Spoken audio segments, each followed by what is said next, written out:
Lying just south of the equator, Tanzania is East Africa's largest country. It has 1,400 kilometers of Indian Ocean coastline and borders no fewer than 8 countries. From a tourism point of view, the country offers Africa's highest mountain, Kilimanjaro, where there is snow all year round on the equator, as well as the world-famous Serengeti Plains and Ngorongoro Crater, where Africa's wildlife is at its most spectacular.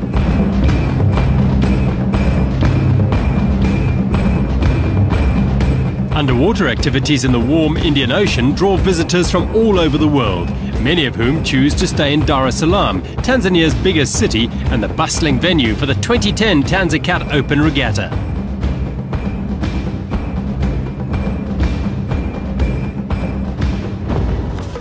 As the clock counted down the hours to the start time, skippers and crew busied themselves putting the final touches to their yachts.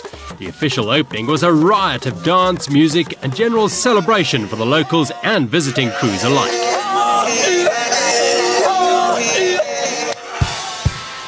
The first event to be held was the TANZACAT Bay Regatta and included 3 days of sailing consisting of 3 heats a day. Racing took place in the bay adjacent to the yacht club. And on the final day of the competition, crews attended the normal pre-race briefing before rigging their boats and ensuring that everything was shipshape for the tough competition that lay ahead. The participants had learned a lot from the first few days and were eager to start. We sailed a lot better yesterday than we did the first day, so hopefully we're going to have some good results. Constant wind was what a sailor dreams about, and everything you've got is here, right here. It's a good experience to have this kind of race. And really, first time we sail in this wind condition.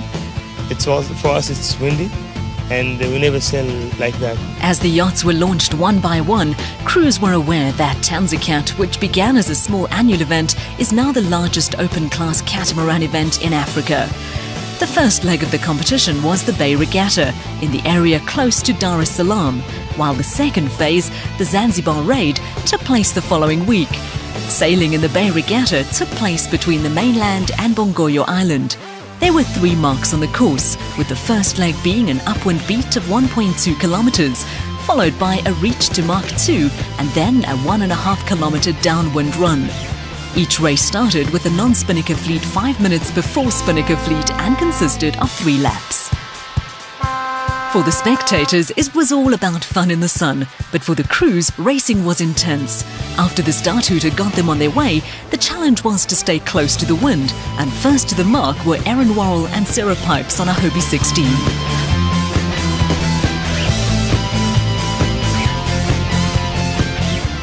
The wind was the standard southeasterly and gusting strongly, meaning that the crew members had to do some serious trapezing to keep their craft flat in the water. Conditions were ideal for fast and exciting racing. On the third leg of the course, with the wind from behind, the colourful spinnakers made their first appearance, bringing flashes of bright colour to the bay.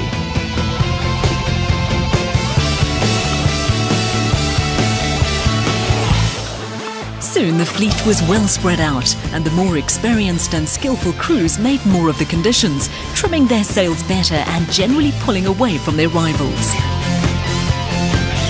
The Hobie Tigers had started after the Hobie 16 fleet, and soon the fleets were mixed. Mike and Louise Goodyear, a South African entry on microtronics, were well positioned early on in the Hobie Tiger class. Simon Walz's Hobie 16 Aurora and Cyril Girardin's vessel, Off Course, were very much on course for a top placing as they raced around the buoys in the windy conditions. Aaron Worrell and Sarah Pipes were on course for a top 3 placing as they mastered the conditions beautifully. Occasionally, things got a bit awkward as yachts raced towards the marks. This time, one of the cats passed a slower boat close to the mark and capsized. The crew soon righted the vessel and they were off again, much to the amusement of the spectators.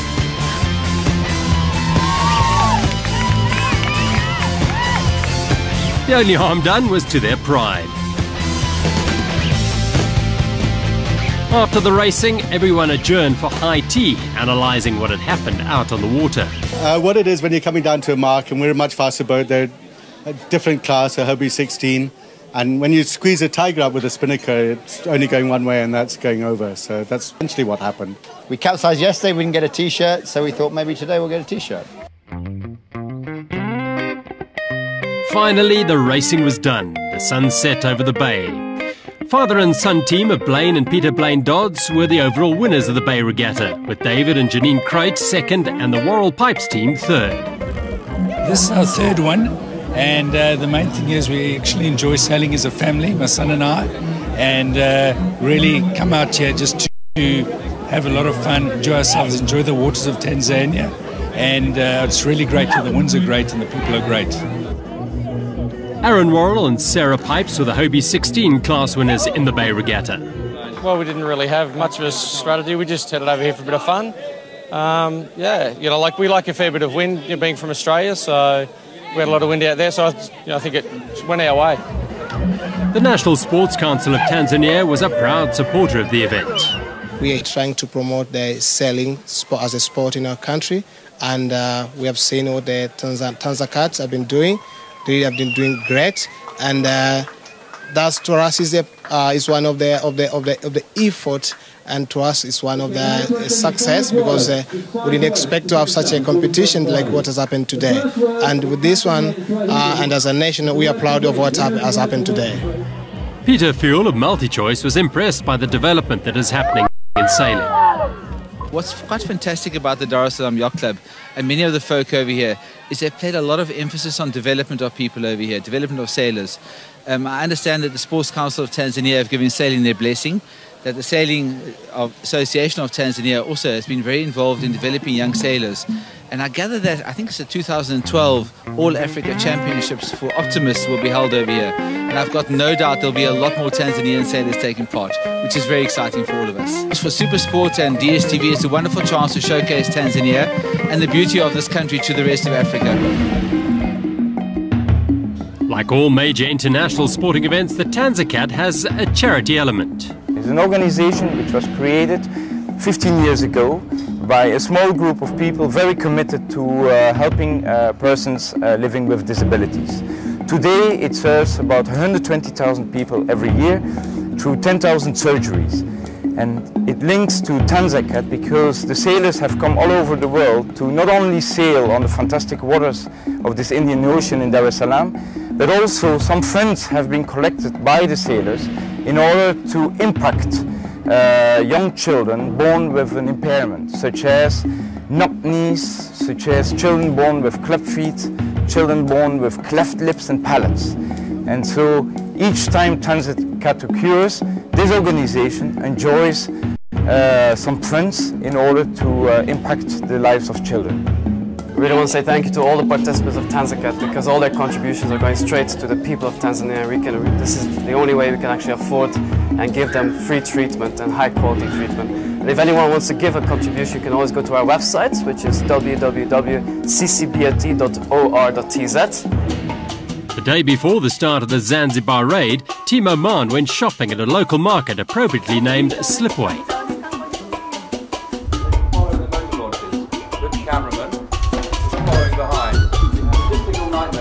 The second phase of the overall competition was once again preceded by a briefing session where each crew was presented with a symbolic wooden paddle, individually carved by a local artist. Each boat was inspected by race officials to ensure that they met with the rules and regulations. The Seacliff Hotel has played host to TANZACAT crews for many years. Hotel Seacliff has been involved with TANZACAT for quite many years now.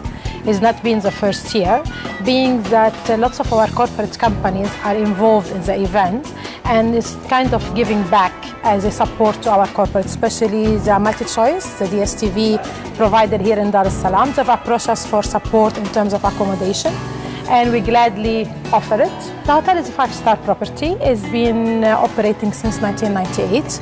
We do have 93 rooms in total. We have 2 restaurants. We do have a gymnasium. We do have a spa facility, a beauty parlor, a casino. We do have conference facility as well. This can accommodate up to 120 pax total. And we do have 2 conference rooms to cater for our guest requirement in terms of conferencing and banqueting. The TANZACAT raid was a 4-day event in which the yachts raced across the bay to Zanzibar itself. Leg 1 went from the Dar Yacht Club to Unguja Island, then past Pungumi Island to Mtoni Marine. The second leg took the fleet past the Mwamba and Yankee consolidation point back to Mtoni Marine. The next day was a cross-bay run past Ariadne Bank Gate to Lazy Lagoon, a distance of 27.5 nautical miles. The final day's racing took the fleet past a checkpoint at Fungu Yasin before the final run back to the Dar Yacht Club.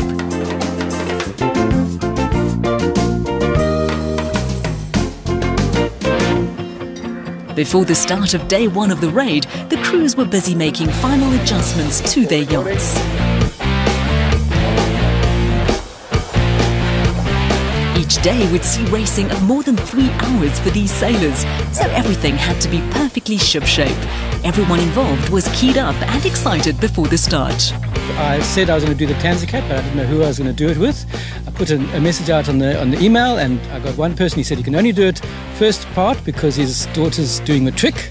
So I put it out again, and guess what? I got the Commodore's daughter. My crew's Ewald Erasmus. He's one of the best young sailors in South Africa, and he came up here especially to compliment me crew-wise because I'm ginormous, and Ewald packs the most power per kilogram in South Africa. He's a very strong young guy. The raid, it's a tricky one because it's a tight reach, so the 16th should win it today. But we'll see what happens. The wind's going to be light in the beginning for the 16th, so maybe we'll catch up to them by the time we get to the wind. Should pick up by then. So yeah, it should be awesome. There was a final briefing before day 1 started.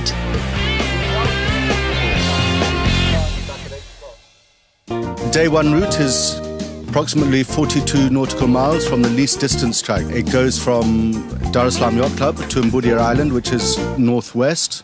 And then we cross the Zanzibar Channel on what we hope is going to be a reach, given the winds should be southeasterly, to Pungumi Sandbank, where we're stopping for a consolidation point. That's where we get all the boats together. And then we sail northwest again for over about 20 nautical miles to pass Zanzibar Stone Town into Mtoni Marine. It was a lovely sunny day as the fleet launched from the Dar es Salaam Yacht Club. But as they entered the water, it was clear that the wind was almost non-existent, not ideal for sailing. Soon the warning hooter sounded and everyone began to position themselves for the best possible start. Ahead of them was more than 3 hours in total of tactical sailing.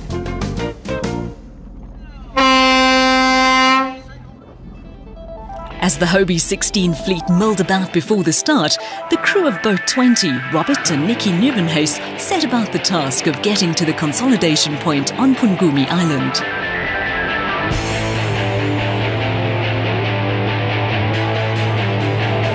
Getting to the best possible start is key in yacht races such as this. In such light airs, no one ventured too far from the start line, and all eyes were on the start boat and their countdown watchers. They were also stocked up with food and drinks. All ready for our race. Major crossing.